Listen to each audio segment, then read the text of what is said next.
দীর্ঘ ১ মাস রোজায় সবকিছু খাওয়া হলেও ফুচকা খাওয়া হয় না। হ্যালো এভরিওয়ান, আসসালামু আলাইকুম। রমজান মাস প্লাস ঈদ শেষ করে বাসায় আসার পর একটু ফুচকা খাইতে মন চাইলো। তাই ২৬শে মার্চ সন্ধ্যার পরে ফুচকা খাওয়ার জন্য বের হই। বের হওয়ার পর দেখি ফরিদপুর স্বাধীনতা মঞ্চে নাচ গান সহ বিভিন্ন সাংস্কৃতিক অনুষ্ঠান হচ্ছে স্বাধীনতা দিবস উপলক্ষে। সেখানে কিছুক্ষণ থাকার পরে এশার নামাজের বিরতি হলে আমরা চলে যাই ফরিদপুরের বিখ্যাত স্থান অম্বিকায়।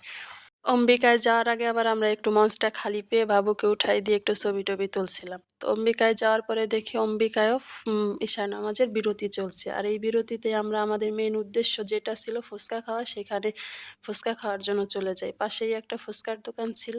সেখান থেকে ফুচকা খেয়ে এসে দেখি অম্বিকায়ও নৃত্য অনুষ্ঠান শুরু হয়ে গেছে। এছাড়া অম্বিকায় সবসময় কিছু না কিছু, কোনো না কোনো উৎসব, কোনো না কোনো মেলা লেগেই থাকে। খুবই ভালো লাগে অম্বিকা ফরিদপুরের একটা ভালো জায়গা, আমার খুব ভাল লাগছে। তারপর আমরা অম্বিকায় কিছুক্ষণ সময় কাটানোর পরে আমার একটা দেবর আসে, ওর সাথে দেখা করার পরে আমরা চলে আসি বাসায়। আজকের মতো এখানেই, বাই বাই, টাটা।